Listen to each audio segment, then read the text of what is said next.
the whole idea of cosplay is to enjoy yourself. If you've brought a cosplay, that's not a big deal. Just enjoy your characters. Good evening, good afternoon, good morning, wherever you are. Welcome to PlungeCast.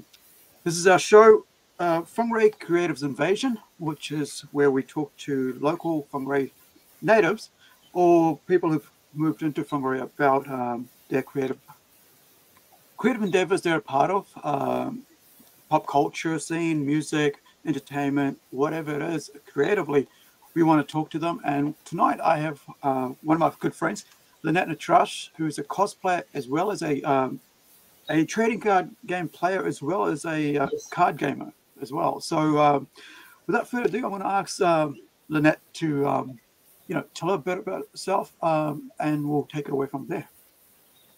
Yeah, I'm LYNNETTE. I live in Whangarei.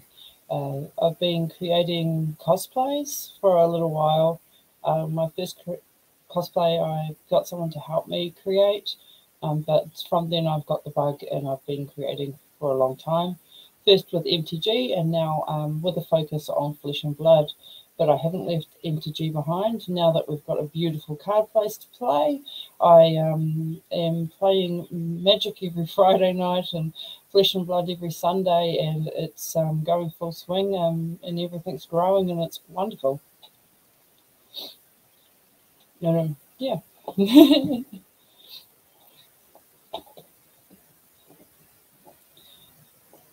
Oh, can't hear you. Why can't I hear you? I always try to mute myself so I don't have to, go agreeing with my, with the guest, because I found that I'm always doing that. Yeah. And it's kind of can be a bit off-putting when you've got somebody on solo. But yeah, so how long have you been playing Magic the Gathering? Because that's one of the longest games that I'm aware of.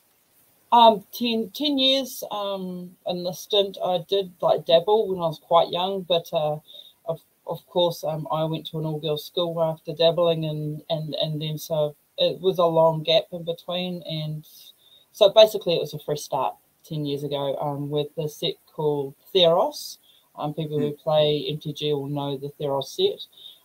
We've recently revisited that, and we've just done a pre-release for a set on fairy tales called The Wilds of Eldraine, which was really fun to do a pre-release again in a store, because Card Merchant is now up here, and it's just made a huge difference to our card playing.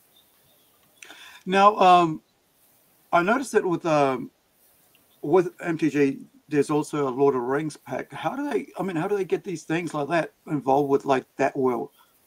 So they call it, I think it's like Forgotten Realms, or where they do crossovers. So it was very much a collaboration with the people that have obviously got the rights for Lord of the Rings. And there is now a holiday set coming out, which is another release. That is the only thing I struggle with Magic, is there's so many releases in a year, so I can't keep up. But it's very cool. The Lord of the Rings, the One Ring chase thing going on. Everyone was so excited. It got the hype on the game. When unfortunately COVID put a bit of dwindle into the game, people playing, and took a lot of people's ability to play in person away. Having those physical cards in the competition to try and find the One Ring, and also there is also the special Elven rings and the Dwarven rings and the Rings of Men. There are special editions of those as well, so it's quite cool. Now, for those people who don't know what Magic the Gathering is, or they've probably heard about WotC and stuff like that, but they don't know how the game is played. I know from what I understand of it, it's quite an expensive game to get into. But what is it like to start learning how to play and stuff? In all honesty, it probably is a little bit harder than learning to play Flesh and Blood, but because you have a lot of variants where there'll be games where, because you have a mana-based system where you have these cards that give you basically the energy, or they pay for your other cards, and if you don't get enough of those cards, then you kind of get hamstrung. and you're not able to, or if you get too many of them and not enough of the things that do stuff, you also have a problem. So it is a lot of balancing, and it is a war game in its essence. So I mean, if anyone's played, I mean, I find it a lot of strategy as well. So like with 500 Yuka, where you've got strategy to try and win, and you can see how things are going through the patterns through those games as well. You can see the patterns in the Magic the Gathering as well. And yeah, it can be difficult to get into when everybody's at a high level, but there are ways to play at a lower level. There's Pauper, where you only use common cards. There is ways, and also they have really good pre-made decks. At the moment, Commander is a very big thing up here, and the Commander decks are available, and you can play them straight out of the box, and they play well. And we're doing a lot of teaching people to play through Commander at the moment. I'm really excited for the Doctor Who's packs that are coming up. There's a Doctor Who themed Forgotten Realms, so I'm looking forward to those. I really want a River Song deck. Hopefully I can get some cash together for that. But yeah, there's some really cool things happening, and it is a little bit of a difficult game to get into, but saying that it's too expensive to get into is not necessarily. If you go into a play group and go, oh well, I've got this pre-con, well, most people will go, oh yeah, I've got this pre-con I have aside just to play, so you can all be at the same level, so you don't feel like you're getting stomped, or someone's playing a deck that just goes, oh, I do this and there's all these things happen and then I win, because that can be very intimidating when you're new. Yeah, I mean, that's one of the things that I kind of found like, but that hard to try to get my head around is like, if somebody's like been playing for decades, well, however long it's been out, and suddenly, excuse me, you got a kid who just wants to, put a deck together and get out there and play. It can be intimidating, because you're going, well, who do I, and are they going to like accept me for whatever I've got going, or am I going to be a noob? Like it's basically one of the things we treat, like as skaters, you go, that dude's a poser with all the cool decks, and now is like, doesn't know how to play. I know with the community that with what's been created here from Whangarei, that's been a real openness to welcome new players in whatever games they're playing. How do you guys deal with new players coming into, like with, people who've been like, I guess, veterans in the game? Yeah, so at the moment we've actually got 3 or 4 new players, which is really good. So basically, when we play at the table with them, we explain everything we're doing. We let them do take backs and walk them through. So this is probably the better thing that you could have done, doing this in this order. So it's a lot of just being patient, and a lot of our veterans are very good at that. As I said, we've only had Card Merchant back since, late August. So we're just basically getting back into full swing ourselves. We've all been playing at our kitchen tables, but we haven't had the opportunity to have a game space. We did have a little space that we could play, which 7 or 8 of us were playing it, but it's not the same as having a store with a bathroom and all those kind of things. So it's been really cool to have Card Merchant welcome us with open arms, and the Yu-Gi-Oh boys share their space with us. I know that sometimes we're a bit noisy for them, but we all work together, and it makes a good night. And it's good to see so many faces in the store. And the other thing that's really great for new players is pre-releases, because pre-releases, the cards are new to everybody. So when you're not the only one who's reading every card, so it's not as daunting. So if you're newer and there's a pre-release coming up, it's a really good place to go. You get a pack, you make a deck, and I mean, if you're new, people who know what they're doing will come over, oh, do you need a hand, and help you out. And that's what our community is very good at. We've got Chris Juddery, who used to run our at Paper Plus and then at Craniums. He's come back, and he's been really helpful and very motivating. We've got awesome. Josh, and we're also teaching Eats to play. Right. So he's been learning a little bit as well. So we've got the Josh Douglas and Eats, and we're all working together, and we're building this community, and it's really cool to see all of the Magic players back together. Yeah, Magic is one of the it's pretty much one of the oldest card games that I'm aware of in the West, right? So, what is Yeah, I the think it actual? might be older than Yu-Gi-Oh. Yeah, what is the actual basis of Magic? Because I mean, for those who don't know, I mean, like I just know a bit of it, but what is the Um, actual, oh, story? okay, so to start off, there was this whole, you are basically like a wizard or a planeswalker who gets to fight at different planes. So you as a planeswalker are able to planes walk from one place to another. They actually have cards that kind of represent this, like Elspeth and Liliana. They're very well known. Jace and Chandra. They all like reflect a color. They're very well known planeswalkers. But there was also, in the beginning, there was a lot of novels. There's the Brothers' War, and there's Right. actually very early on there was a lot of stories and proper novels. But if you want to know what's going on in the storyline, there is actually like comic-based ones now, and also like just the online stuff. It's not as good as a novel, but it's there. There's beautiful art books that come along and show you the storyline through the art books. Because I mean, as you know, the art is what pulls a lot of people into these. Theros was Greek-based, and that's what pulled me into it, because I like the Greek mythology and all of the pillars and the hydras and all that kind of stuff.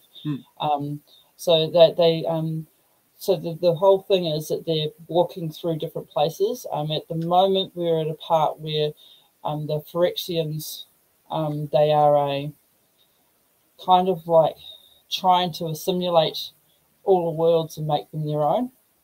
Right. So it's kind of a little bit of a war there between the Phyrexians and all the different planes at the moment. That's kind of the storyline underlying, but each plane has their own story. With Eldraine, to save the people of Eldraine, the wizards, the witches, put the whole world to sleep, and now they're all waking up, and that's the whole thing with Eldraine. So they talking bring about different wizards, people from different stories.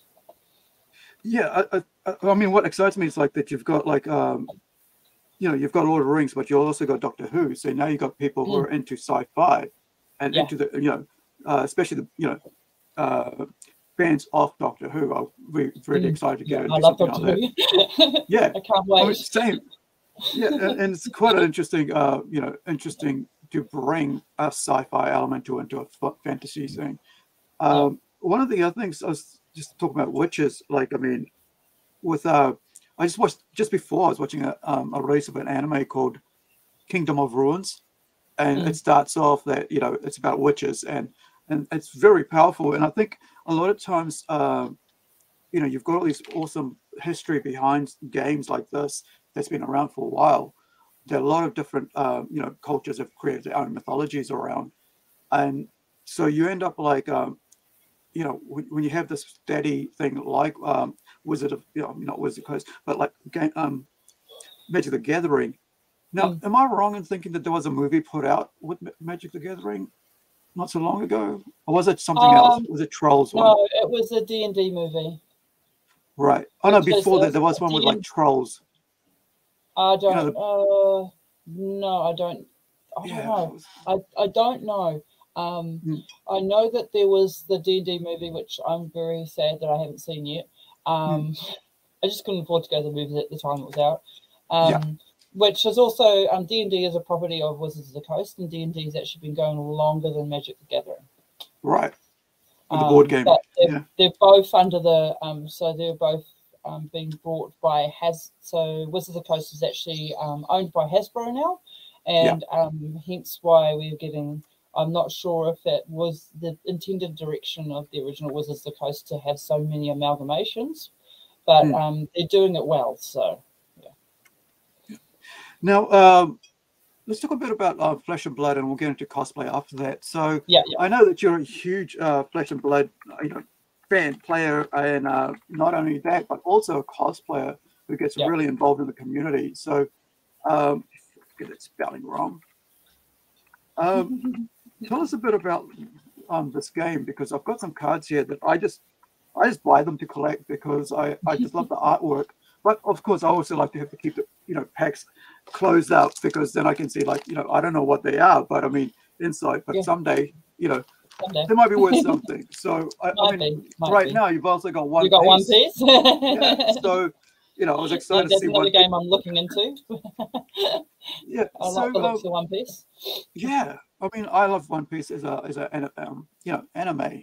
Haven't read much of the manga, but I've watched about 100 to 200 episodes of the I'm just 1,000 starting. plus, 1,000 plus episode. It's like I'll probably get through it by the time I turn 80 or something.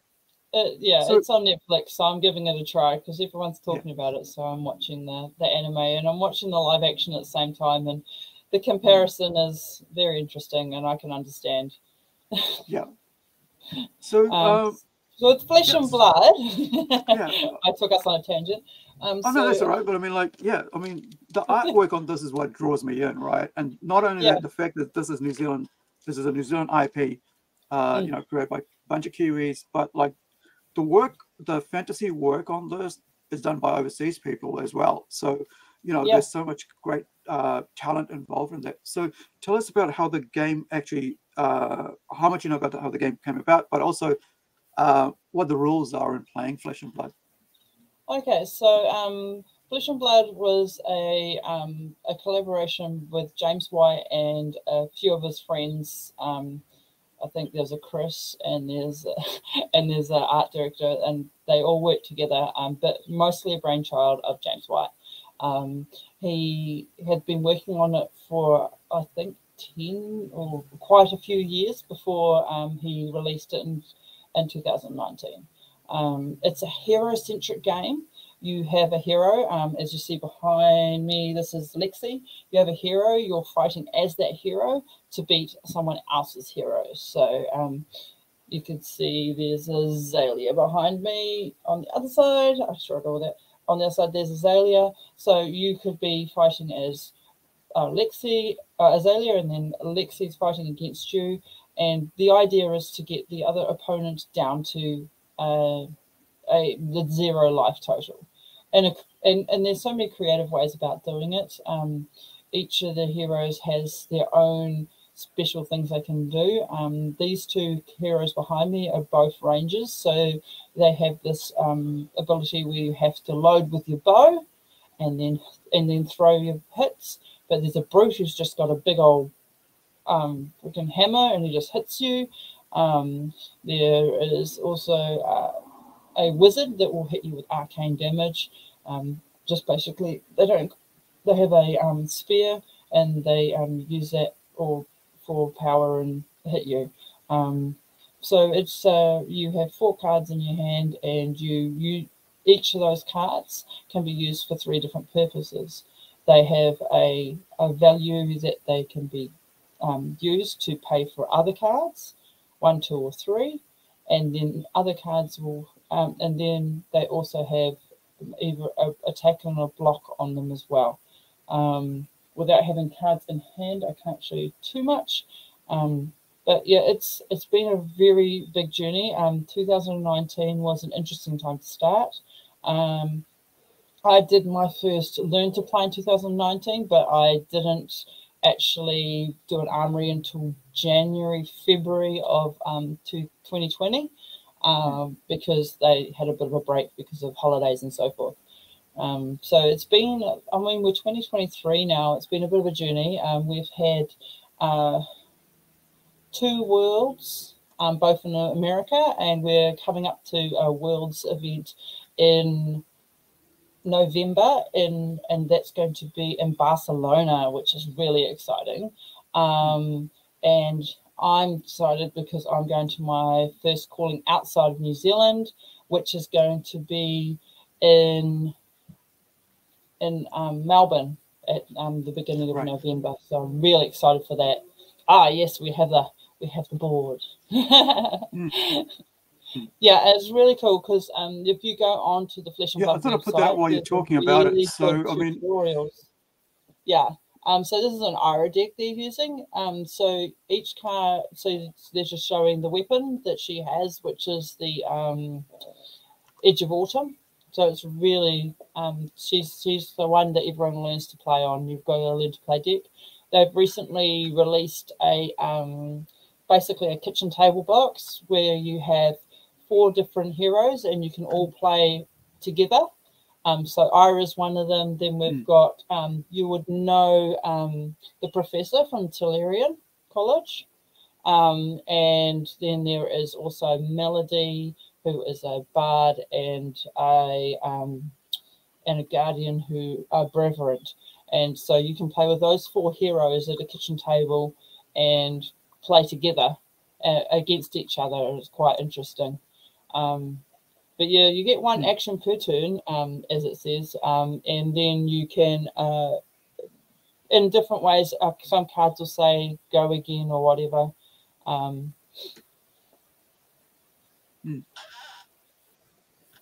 Yeah. No, the So artwork, I mean, like, it's so cool, you know, like.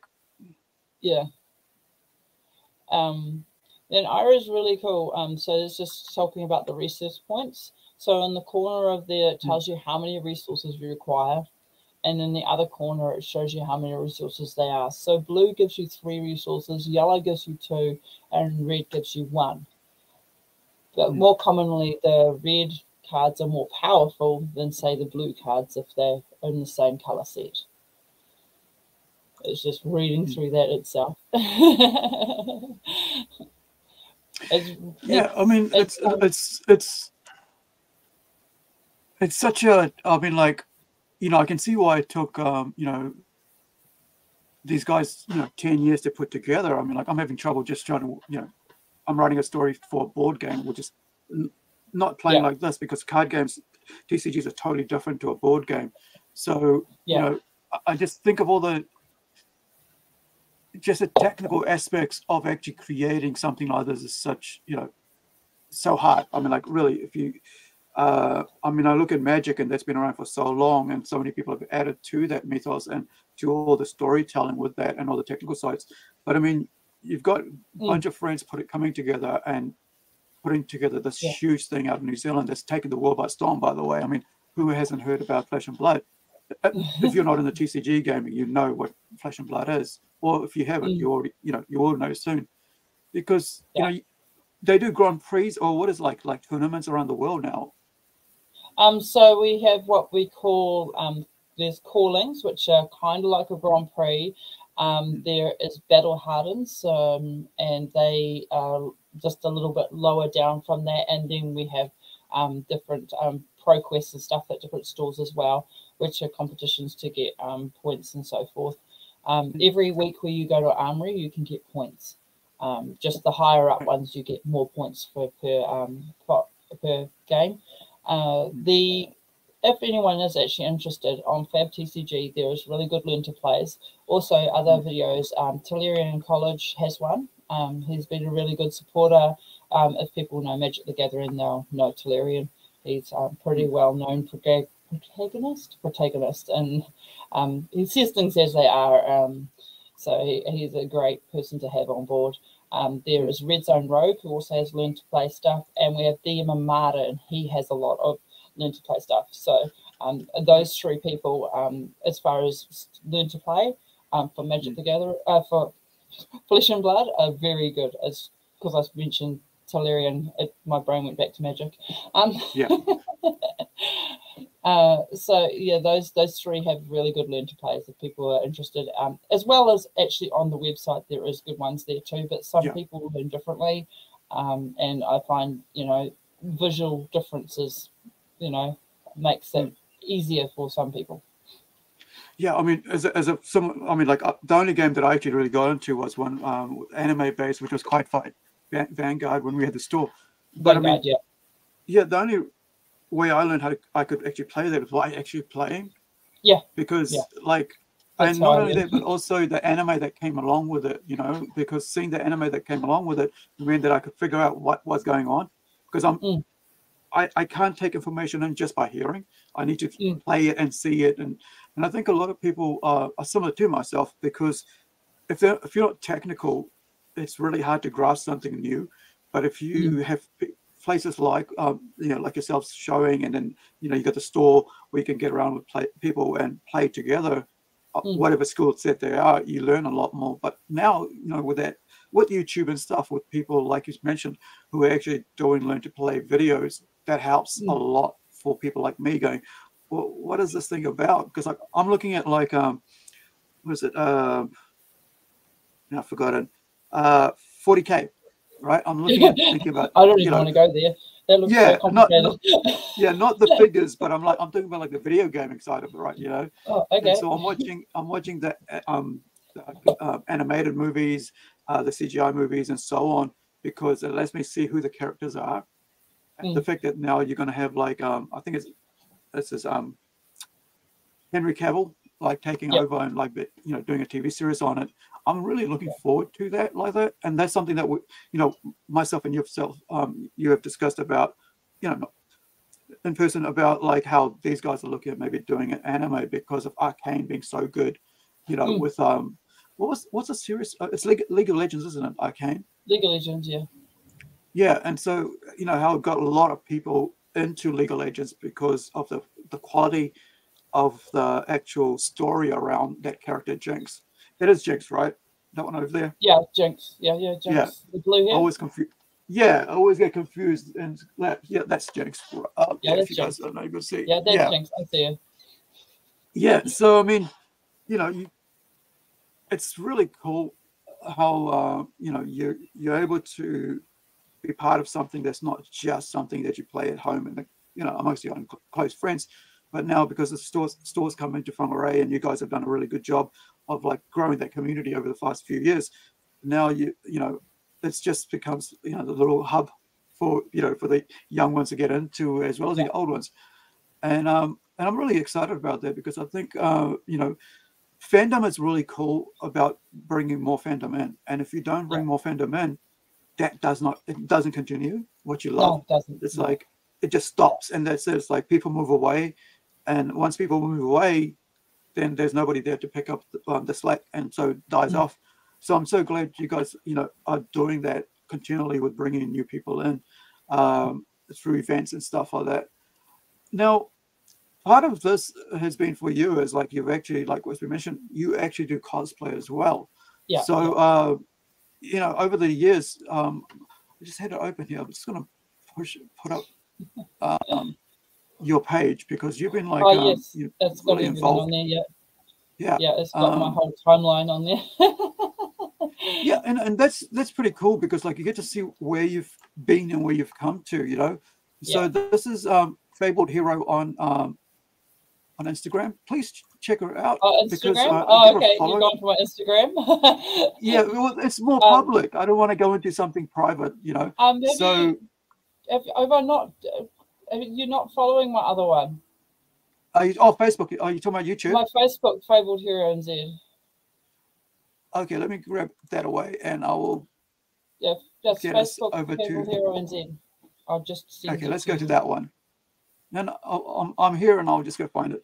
But yeah, I sort of thought, well, since that one's a bit more public, I thought, okay, we'll go with that one. All right. So here it is on Fabled NZ Biz. Right. So. I thought you already followed that. I probably have. Yeah, no, I have liked it. I'm there. It's just I don't think. So this is you can. Yeah, that's the one. This. Yeah. Yeah, that was a present given to me. So what was this part of? The artist Federico Morissetti came over for our nationals. And I was a bit bummed because I've been contacting and talking to him for a very long time. And he came to Hobby Master in Auckland. So my partner, as a birthday present, drove me down to go see and go hang out there. And he sat through a long night. And I got to meet Federico. He was really nice, and I had all the money put aside to buy this print, and he actually gifted it to me for my birthday. So that's awesome. So exciting. I also did quite well in the event. I only lost 2 games, so that was pretty good because Auckland players are pretty hard. Yeah, I dressed up as young Lexi, and that's Federico holding my bow that I made. Right. So that bow is called the that's yeah, my brain's gone.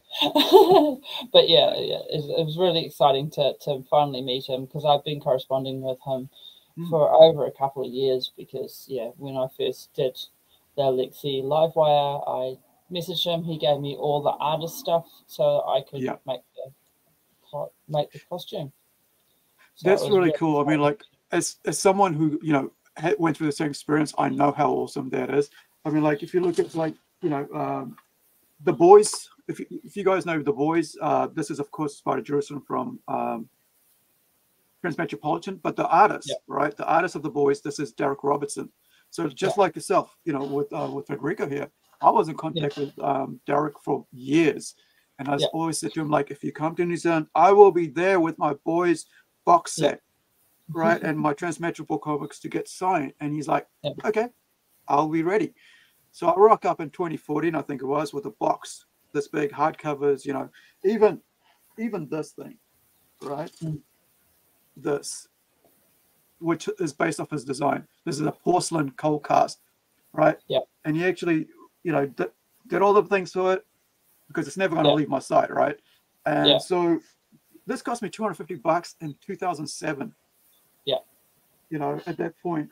So I you know, when it comes to, like, actually meeting someone that you know, that you love the work of, I fully understand. And I think a lot of people who don't understand that, but also have bands that they love really, really big, and then they get to meet that band member, they go, yeah, but when you meet an artist who's actually can give you a piece of their work and, you know, part of themselves in that way to share with you, it's just like being with a band, you know, hanging out with a band like I did last week. But I mean, it is special. And I you know, it's to be able to say, yo, he got to, you know, he got to hold the bow that he actually, you know, drew up and painted, and now I'm next to, dressed up as the character that he designed. That is amazing. And I think, you know, and that's what I love about cosplayers. That is one thing that I really, really adore about cosplayers.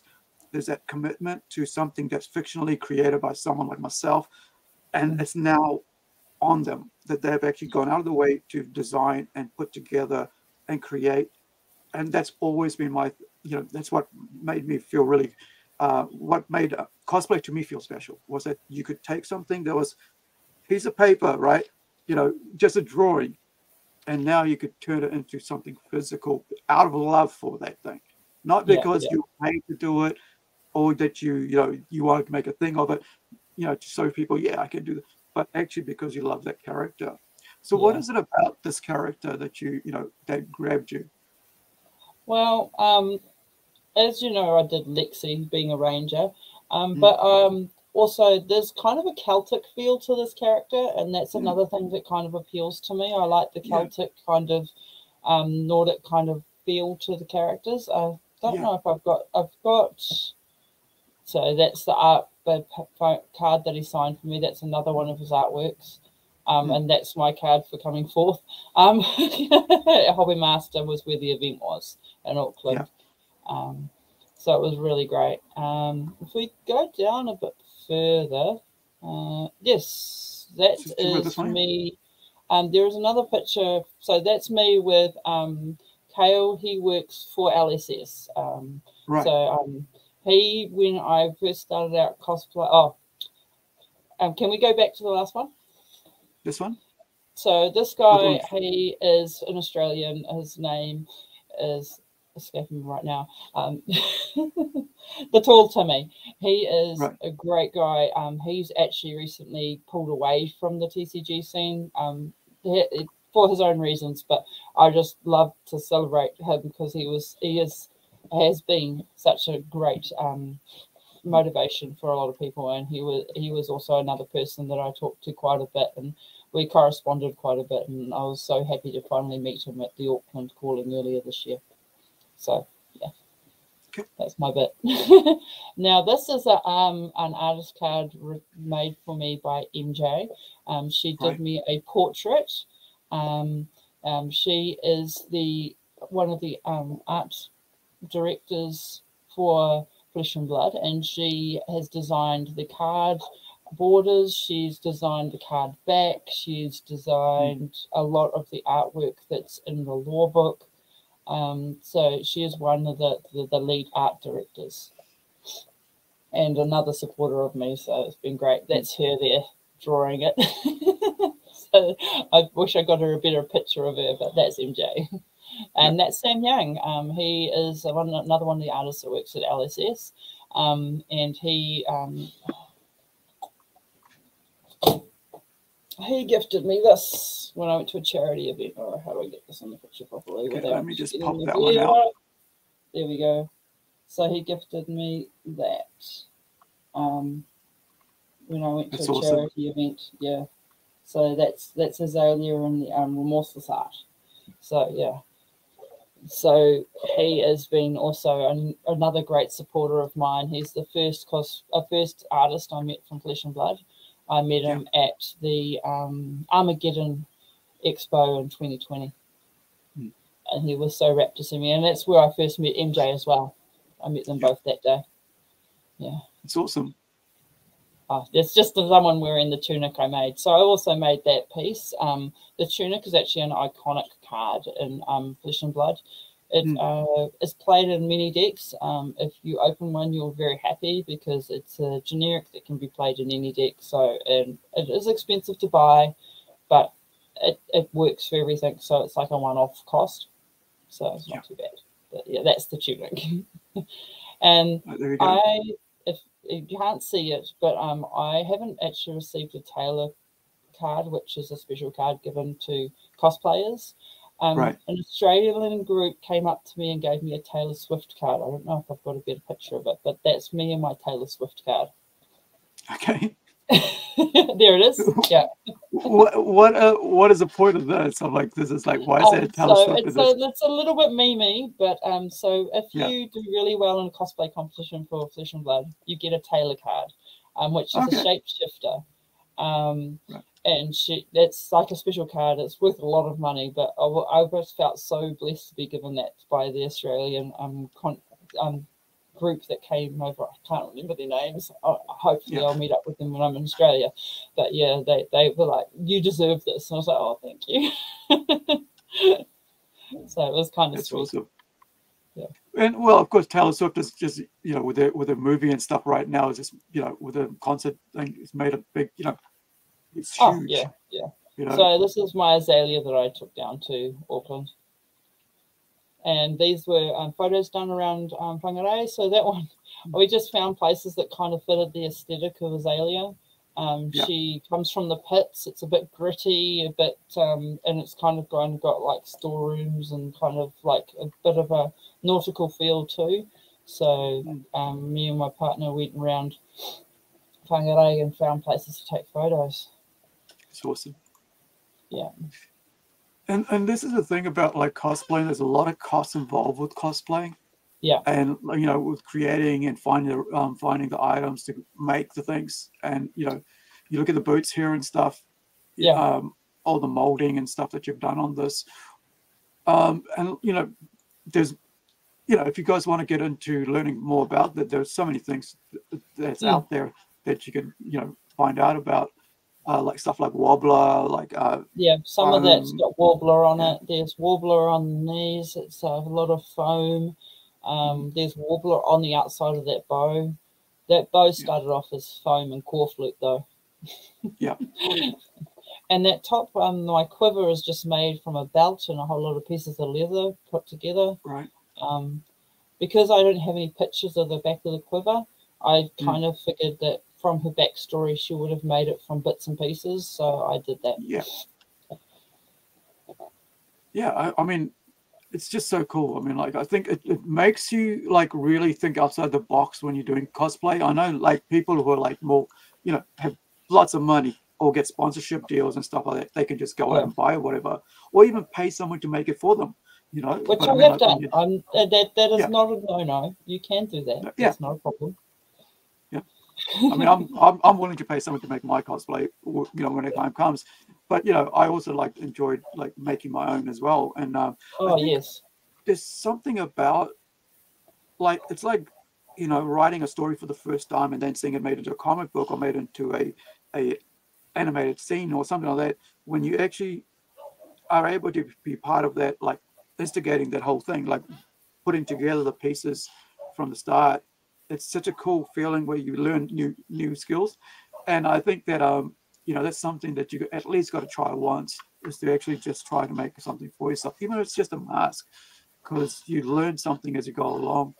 Yeah. Now, how long did it take for you to make this costume? So that one, it was a rebuild. It's one Right. I've actually had in pieces for a long time. I relined the cloak. So for this particular, to be at this standard, it was a rebuild. Took me about 3 or 4 months, but the Right. original build, it took me, so probably it's about 6 months altogether. Yeah. Yes. Yeah. With the by rebuild, you mean like reusing the like the cloak, or you're using the boots? So my original armor was all made out of duct tape, so I had to redo Right. all the armor. Because I'd learnt new skills to make. So I don't. Yeah. It's on another lot. But yeah, my original. If we go right back to almost the beginning of this page, my original, you'll see. If we go right down. Right down. Down, not up. We can come back to those things. Which one? This one. No, keep going down. There. Oh, that's the video. Go down again. Okay. Yeah. Down. Keep going. Keep going. Way earlier than that. Way earlier than that. We can come back to that. Keep going. Is my this one? That further down. Yeah, that's another iteration, but keep going. Keep going. Okay. It's way early because it's my second or third one on here. There it is. This one? Yeah. So right, you can see, yeah, I see what the you mean. arm is Yeah. made of duct tape. So there's no rule that says you have to stop. You can continue on and keep building. That's me at my very first event in Auckland. Those are actually screen grabs from a news piece that was done by TV1 about Flesh and Blood. You can actually find it on YouTube, I think. Yeah. Right. So yeah, like I mean, now with it's wobbler now, isn't it? And foam. Yeah, there's wobbler and foam. Yeah. And it looks so different. It still had the right feel. Yeah, but it looks so different now with the new setup. Yeah. It's pretty cool. Oh yeah, and that's my very first one that I got commissioned by Null Film Enterprises in conjunction with Wayne's Workshop. So that was built for me. But that's elsewhere, yeah. Wicked.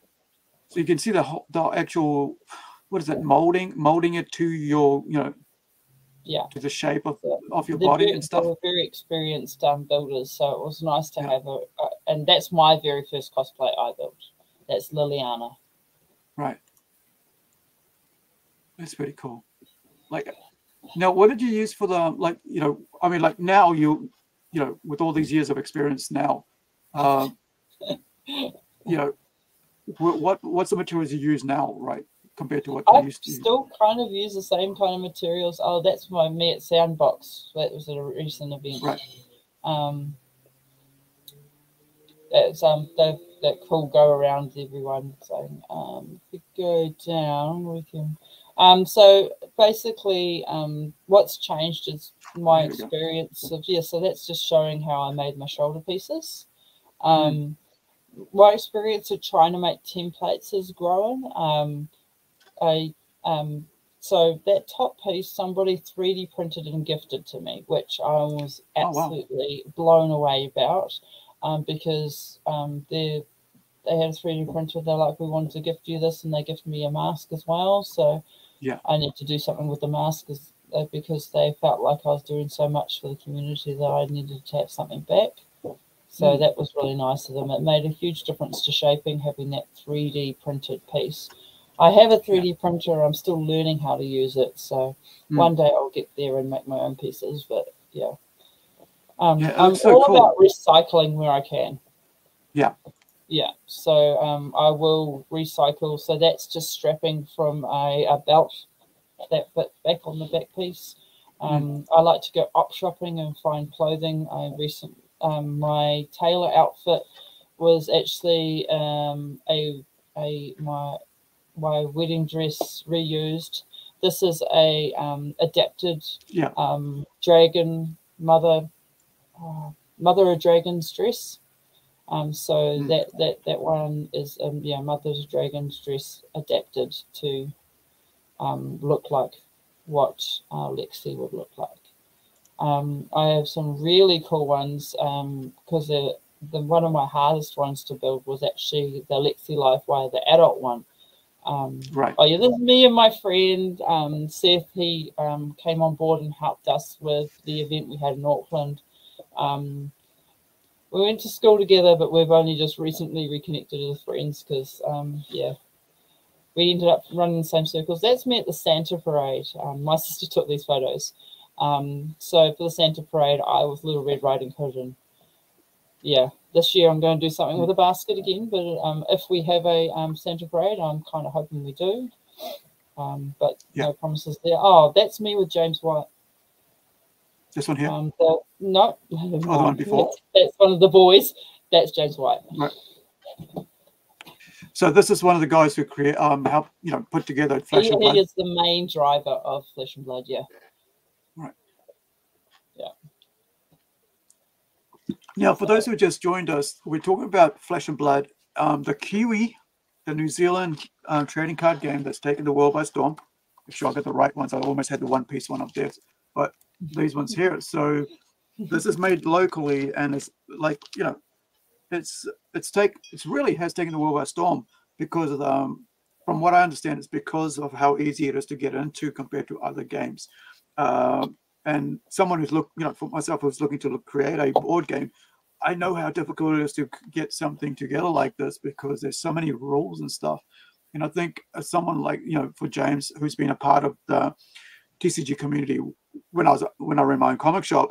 So, as an on-seller and so on, to actually he was one of the first ones to bring Magic the Gathering into the country.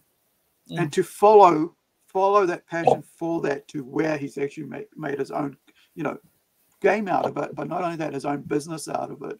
And so, as you guys know, I always tell you, learn business. If you're going to do creative stuff, learn business, because you don't know when it's going to come in handy, but also you want to know what you're worth as well. And like you can, all this time now, he's now an employer, right, of people. And now what he's created through what he's done with other, running this thing with his was it like Light? What was it called? Light something? Sorry. What's the company called? Legend Story. Yeah, Legend Story. I always think it's Light, but it's Legend Story Studios.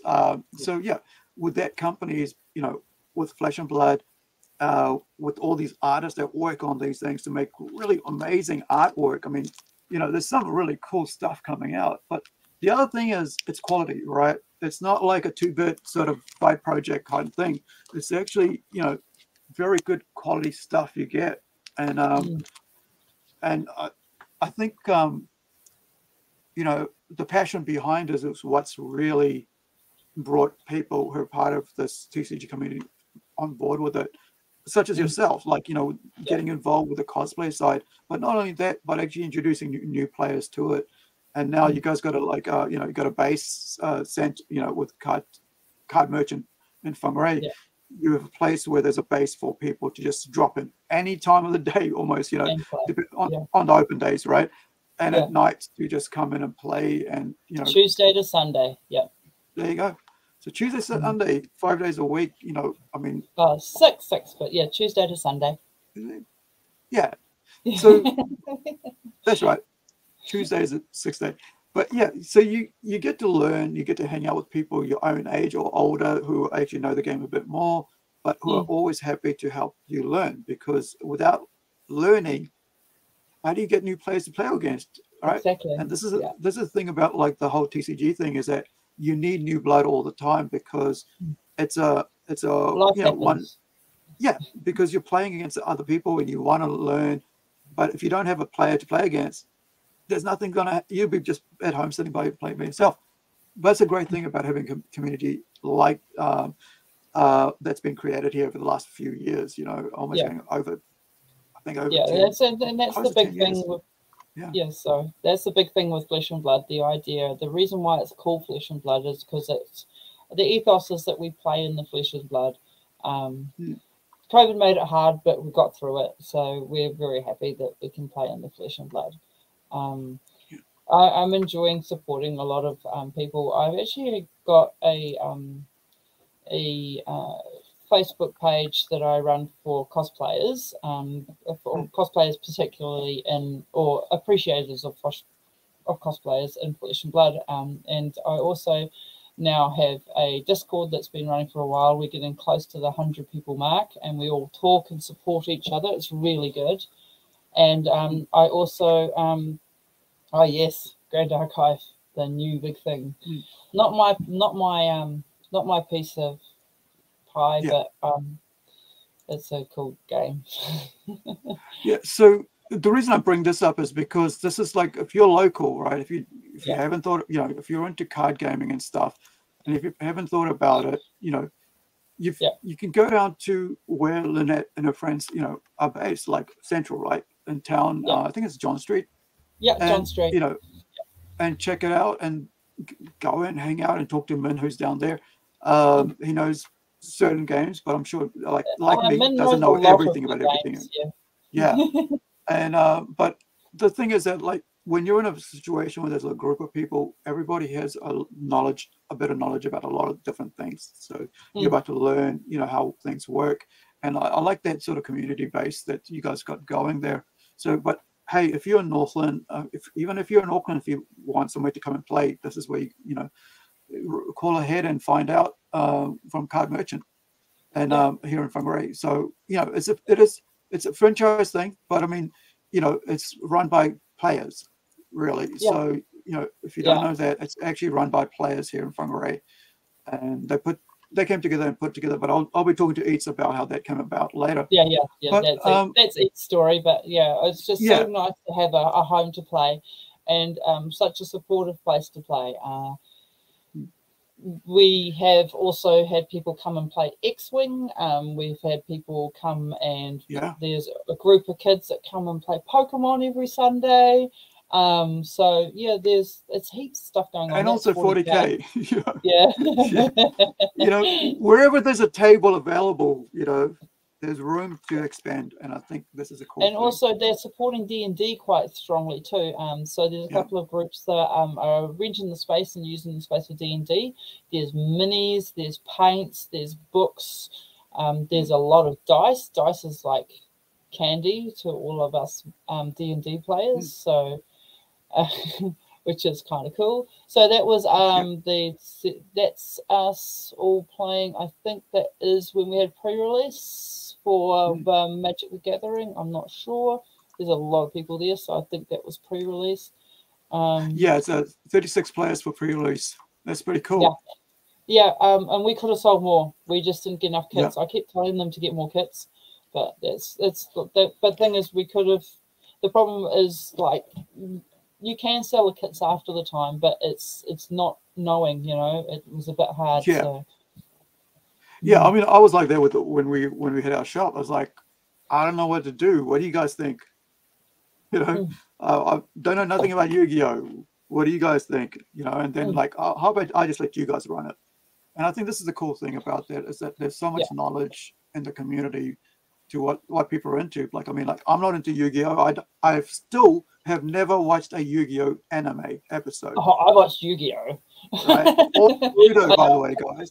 But I'm a major anime fan, as you guys know, and a manga fan. So, like I said, just before I was watching Kingdom of Ruins, the first episode, and I'm hooked. You know, because I love anime and I love the whole storytelling aspect of it. That's very different to Western and storytelling. Just like Magic is very different to Flesh and Blood, but it's still the same thing, right? You're trading card games. Still cards played, Yeah, Yep. it's still got the And same sort of rules, but you've also got for this now, which different I rules, kind of but find like you know, kind of interesting that One Piece would get into, you know, into TCGs. I you know, I it's don't, not unusual for them to cross-platform for a lot of the animes, because there's been quite a few anime-based games. But One Piece looks interesting to me. I might look at that when I come back from Melbourne. At the moment, I'm just trying to save every penny, so I can't yeah, afford to get into another game. Grand Archives came along, and I looked at it, and I was like, "It's not. I can't. The artwork doesn't do it for me. It's not my kind of artwork." And I understand that everyone has their own tastes, but I don't want to look at those cards all day. So I'll quite happily look at one yeah, Kickstarter. So, but that's the thing. That's why we have a range of cards. yeah. And so, yeah, I think that the art is beautifully done for Grand Archives, but it's just not my taste. Yeah, I mean, but I mean, it's like anything, right? There's so much out there, and you just got to choose which one you Yeah, want to play, which ones you and then like? stick Yeah, with that one, because otherwise, you know, you're going to get bogged down with too many things, and you yeah, won't enjoy it when you do that. Like, you got to pick the lane, and you know, and play that game. yeah, I know when this is the one you're talking about with the Grand Archive. yeah. Archives, yeah, You know, it's, you know, it's a, when it comes to like the problem is like when you have something start, and then after a while people lose interest in it. The core ones will always be there, like Magic the Gathering, like Flesh and Blood, and Yu-Gi-Oh will always be there. So it's probably best to actually have that as your fallback if people start losing interest. yeah. But I think, you Grand know, Archives for is kind of interesting too. I don't know if you didn't know, but there's also another New Zealand-made TCG. really, Yeah. oh wow, so Mm. that's pretty cool. I mean, Yeah, that's, that's why I was you know, kind of interested, but just the art doesn't do it for me, so it's not my right. thing.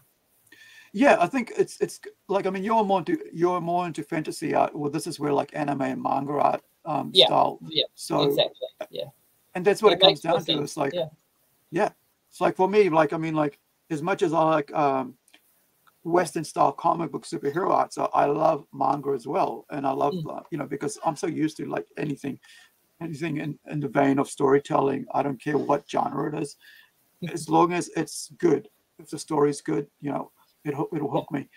But it's good to hear that like this is another New Zealand thing. I mean, like, it's yeah. so cool. You know, I mean, who I'm is pretty in this sure I'm one? right because everyone's Yeah, hyping it. So, yeah. I wonder who's actually doing Archive. yeah. So they're having a big event in Auckland, I think, later this year. One of my good friends at Georgia is hyped about going to it. She's really enjoying playing Grand Archive Yeah. because it's right up her alley. She likes that kind of stuff. Hmm. So. And Okay. and the So thing, to be honest, the gameplay is quite good. Like I've watched right. them play. The gameplay is very good. It's just not my taste. Yeah. Let's see if I can find an about the story. Okay. So I'm gonna actually let me pop that up there, and I'll get a website. But I want to see what it's about. Yeah, Um, but yeah, because you know, if, and it's good to have a lot of different games. Brings different hmm, people into the shop. As I spoke before, we've got there's still One oh wow. Piece. Okay. Yeah, So here's a funny thing. All right. So I'm a big supporter of people doing stuff amongst the community, and especially with crowdfunding and stuff. yeah, Okay, that's the wrong one. I will get to that one in a sec, but this is the one I want to show you. So yeah, this is, I'm on the right window. Why is it telling me I'm somewhere?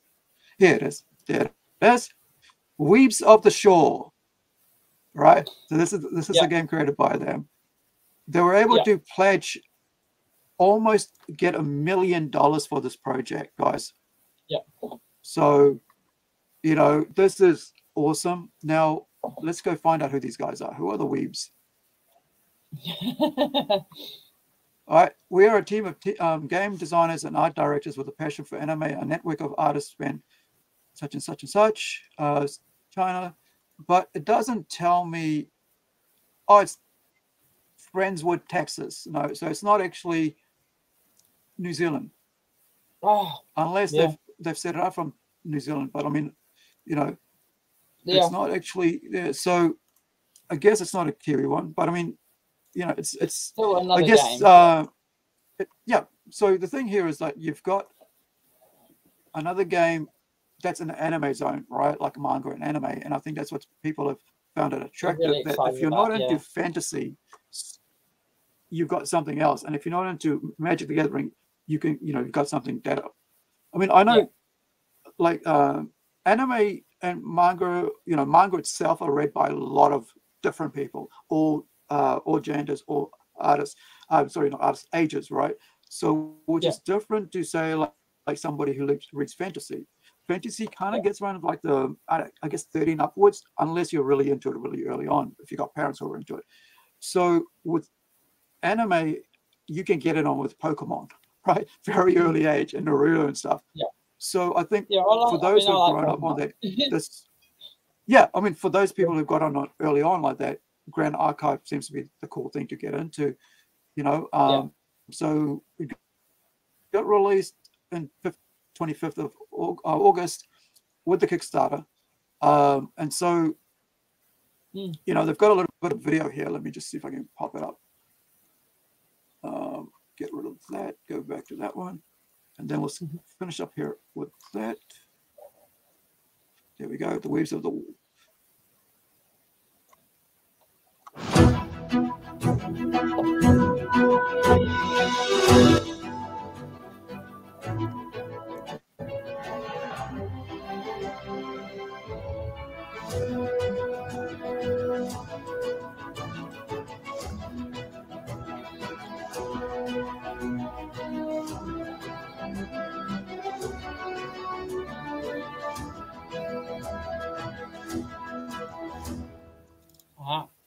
Yeah, so from what I gather from what they actually watching other people play is you have different elements and you can play, each deck is based on different elements. So your fire, your water and air so far. That's how little I've learned so far. So yeah. It's interesting. Yeah, I mean, just like Flesh and Blood, you know, it's taken Flesh and Blood about what 4 or 5 years to get to where they are with it, international renown. Now with all the everything set up and all the, you know, money that's gone into making this something huge. I'm not sure how Flesh and Blood got started, but these guys, you know, were able to raise almost, you know, $947,400 from 1,500 backers. Kickstarter. Right. There's a lot of Kickstarter games going around. Yeah, and that's one of the biggest things I've learned about for Kickstarter. Comics and games are the big thing because it's a very creative field, you know, and it's like a very hands-on thing, and you know, that's why I'm quite excited to try to do a board game with the comic, sort of, you know, drawing in, learning about the characters in the comics, and then you go to play it, and the big game event is the actual board game, not the comics, but actual, you know, so you learn about it. And I think that's another way of people getting introduced to it. And like you said, like with Magic the Gathering, there's comics as well out there now with that, and that sort of helps people who understand their characters a bit more. And I think that's pretty cool. And I think you know, a lot of people who are interested are able to come in into it from different ways, from playing, from shows, from friends, you know, learning about it, or just you know, backing a Kickstarter thing like that. Now, you know, the buy-in for this was $40, you know, the starter kit. So it was basically, you know, buying, you know, you're buying a deck, you know, or two-player deck. And the other thing I see where in the cupboard there, but there was My Hero Academia. My Hero Academia, that's still going, yeah. So you've got My Hero Academia, now you got One Piece jumping on, especially now that the, you know, the TV shows have been a hit, you know, and it hasn't failed because they actually honored the story and the characters, not like Cowboy Bebop, you know, where they basically trashed everything. But this one, you know, you could see what happens when people like do really cool things with the story that they have, and people fall in. And now that will make the card game itself, right? The card game itself will, you know, will basically get more pushed because the TV show is actually better. Yeah, and I think that's pretty cool. Yeah. Now, I've just been dipping my toe into the anime kind of thing. I mean, I've always liked Avatar, Last Airbender, but coming in, watching One Piece and learning more about One Piece, because everyone's been raving about it for ages. So, and I like the idea of it. It's quite cool. I'm not sure. I've been watching the English translated one, and I'm not sure I like the intro and the outro. I probably think that the original will probably have better music. I think that they don't think they did a service there. I've got to have a hunt and find the actual original soundtrack. So I reckon even though I don't understand the words, it'll probably be better. Yeah. The music was good. Just watching it. Yeah. Yeah, I think it's taken a kind of like a serious tone, whereas like I think that for me the anime was fun. You know, it was a great adventure. But I think for those who love the the TV show, you know, I know some hardcore fans are going, I'm not into that. But that's like me. I won't watch The Boys because I love the comic books, the graphic novels so much. You know, I probably need a gun to my head to actually watch the TV show because I don't want anything, you know, my concept, my ideas, what was on that piece of paper, it's got to stay on that piece of paper and in my imagination. And I understand fully about fans with that because I'm in that same boat when it comes to The Boys. But I know, even last weekend, I was having a conversation with a musician in Auckland, right? And he was like, I've watched, I love it, man. You should watch it. I was like, I know. All my friends are saying it's good. I'm good. But I'm just, maybe in 10 years' time I'll watch it. But I think with all those cool things around, I think we kind of like a bit, we've got a lot of stuff to enjoy out here. And I think that's pretty cool. I think, and Nugget was saying here, it looks good. I hope he meant the store because the store looks good. But even the game looks good as well. So thank you, Nugget, for that. So we're gonna finish off here, and I'm gonna I'll put up links in our chat for everybody to find wherever they can find you. TikTok, Instagram, also, Facebook, and also there's a Facebook, YouTube channel as well. So and I have my podcast running on there at the moment. So I'm doing another recording this week. It's called The Shapeshifters of Wraith, and I talk to other cosplayers in the Flesh and Blood scene. Awesome. We're going to be recording on Saturday morning, because I've got European guests this week, and hopefully I'll have that out next week. I also feature a cosplayer each month from the Flesh and Blood scene. They've been varying degrees of ability and experience. So I've had a lot of first-time players, cosplayers. I've had a lot of really up there cosplayers. So they're all kind of organised into little groups there. That's my shorts. But yeah, that's the page. I'd love more followers. That'd be cool. Yeah. It's all about like getting known out there, and it's like it takes, because you got like millions of people on on having channels and stuff. It's really hard to get found on the internet, especially on YouTube. So check it out. Especially being so niche.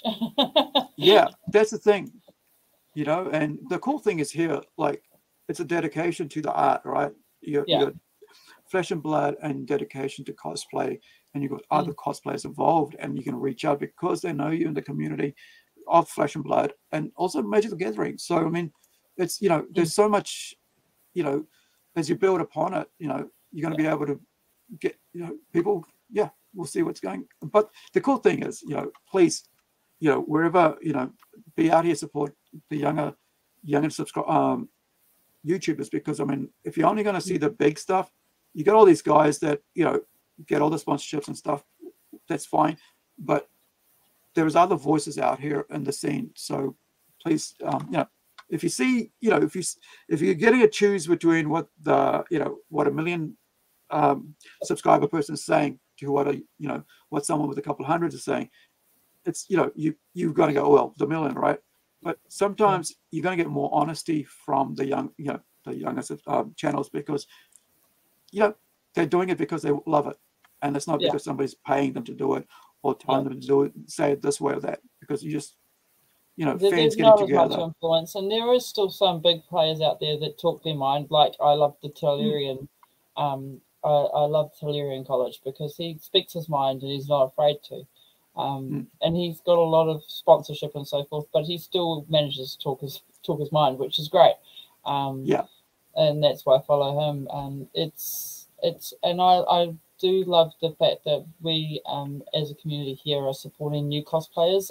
At the recent event, we had some very young cosplayers. I went up on stage with one of my friend's kids because she was dressed up as Snow White and she was a little bit nervous. And that's why we got to nurture our community, get them all going. And it was nice to see all ages and all abilities at that event. We've got a cosplay section at the Benina Wearable Arts. Unfortunately, due to family things, I'm not entered this year, but that's on this weekend. So people get along to that, get your tickets, support our creative sector for the Benina Fashion Awards. And and I'll be hopefully dropping some more videos onto my page if people want to follow along.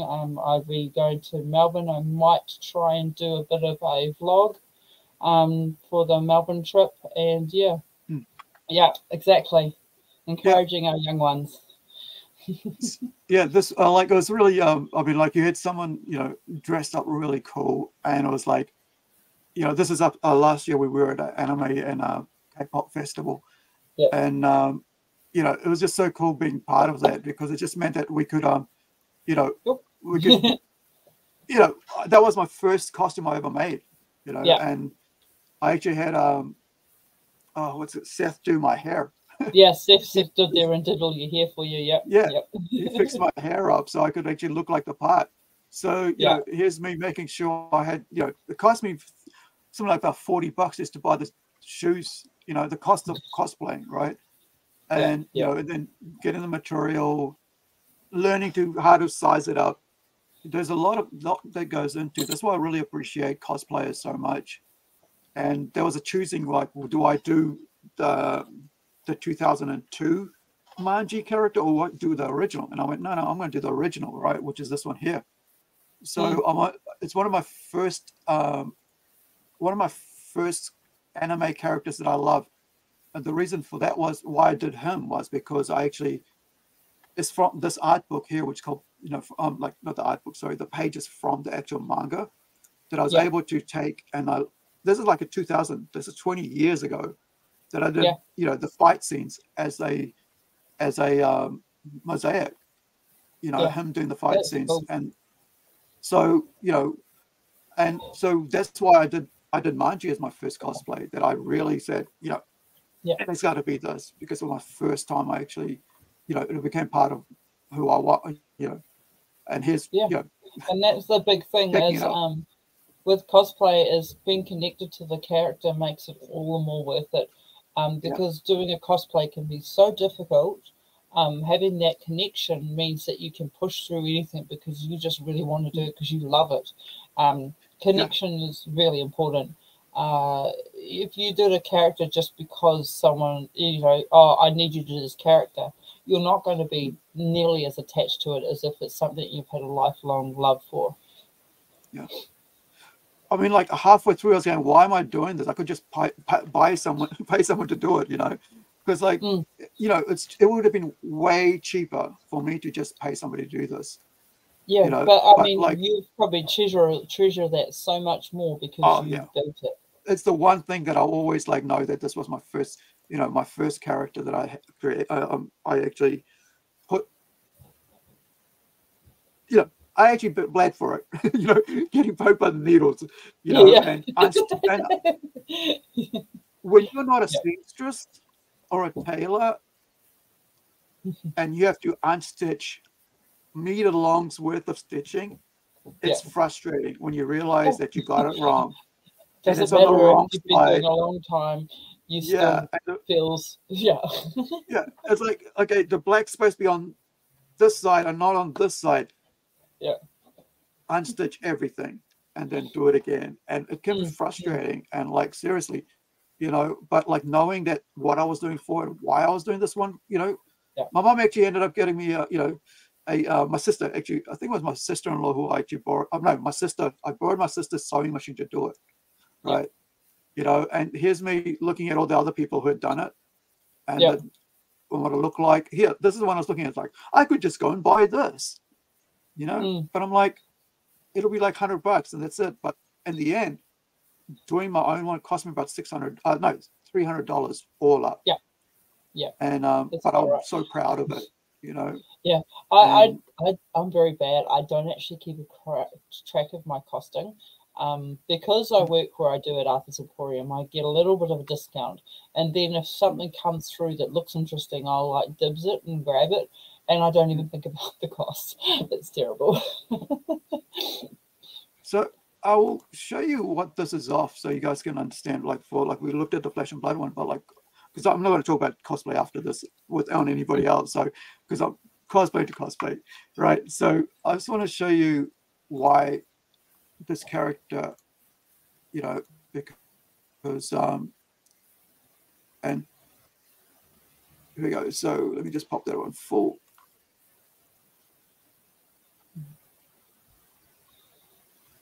So basically, he's got some sort of magical power that he can't die no matter what happens to him. These worms put him together. Ooh.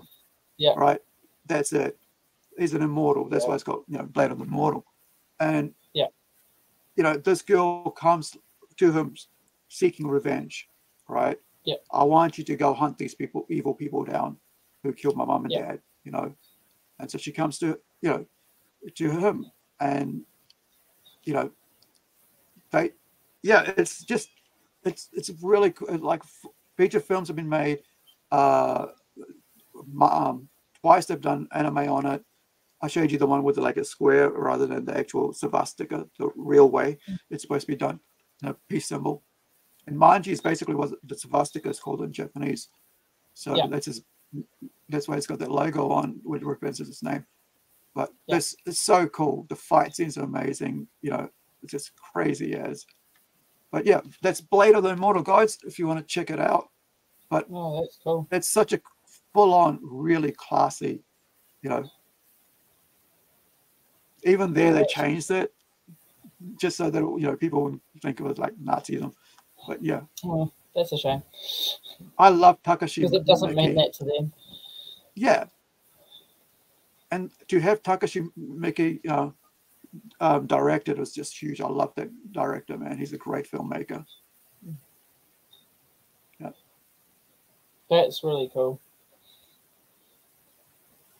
And it was the first, it was basically the first manga, sorry, that came to the US, to the West. And so that's why it's like such a cool thing. That's why, I mean, I saw it 20 years ago in the library. You know, that's when that was my first introduction to manga itself. So yeah. So I mean, like you said, man, like if you have a passion for the character, no matter what happens, you'll still try to finish it. But if you don't, you just go, oh, forget, I'll just move on to something else. Now, in finishing, Lynette, I want to ask you for your words of wisdom. As you know, we do this 3 to 5 minutes where I let you say whatever you think about whatever to do with what, you know, your fandom and so on.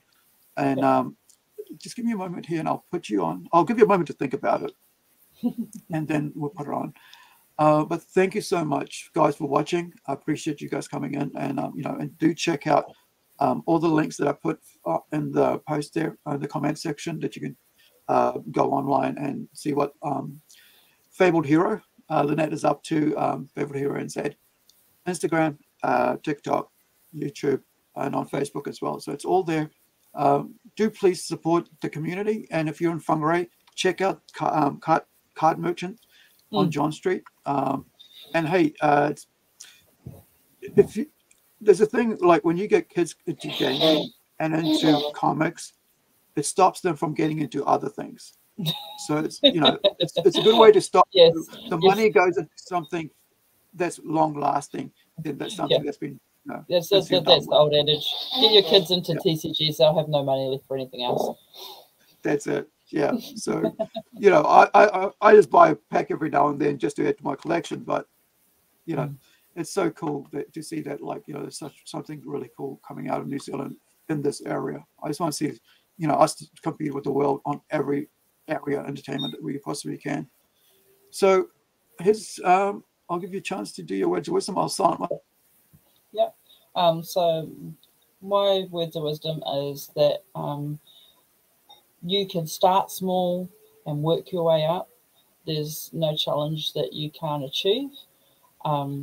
Perseverance and just keep trying. There's no such thing as a failure. It's just a lesson and you can try again. The whole idea of cosplay is to enjoy yourself. If you've brought a cosplay, that's not a big deal.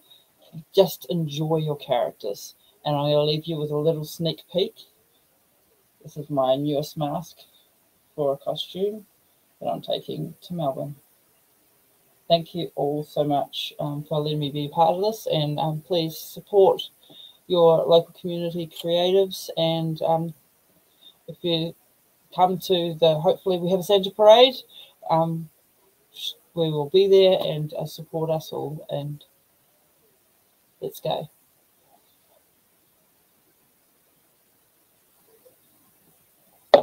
Thank you, Ari. I've muted myself. So thank you, guys. Really appreciate that. All right, that's all for us for today.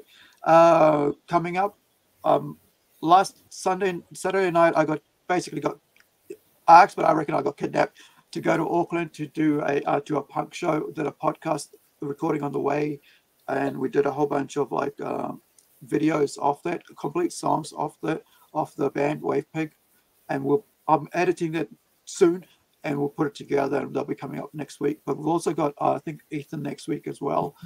So please, keep come and hang out with us on our Whangarei Creative Invasion series here at 7 o'clock.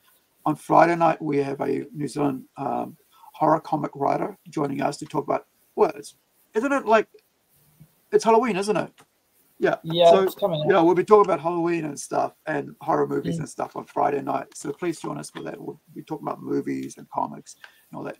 So thank you, Lynette, and for everybody else. Hey, if you've just joined us, please subscribe. We'd love your subscription, but also go over and give Lynette a subscribe on Favorite Hero and Z, because that'll be cool. We want to grow our local community events, creatives, channels up as well, because the more people hear about us, the more they see what we're doing, and the more the community grows, and people appreciate what's going on. So thank you. Hopefully I'll make it to Armageddon too. Yeah. So there we go. So I know that Shane's coming up. Our resident artist is coming up to with his comic book to Auckland for Armageddon, and all the best for you guys out there who are going to Armageddon. I'm going to try to see if I can go along, but busy as it's life can be with this. But thank you for your support. I really appreciate it, Nugget. You've been amazing. And for everybody else, like, share, subscribe, and support us, what we do here, and support other creators who do the same thing. The smaller content creators, we do need your help to get out there. Thank you so much. Thank you, Lynette. Good night. Thank you. Everybody else, ka kite ano, wherever you are, be well.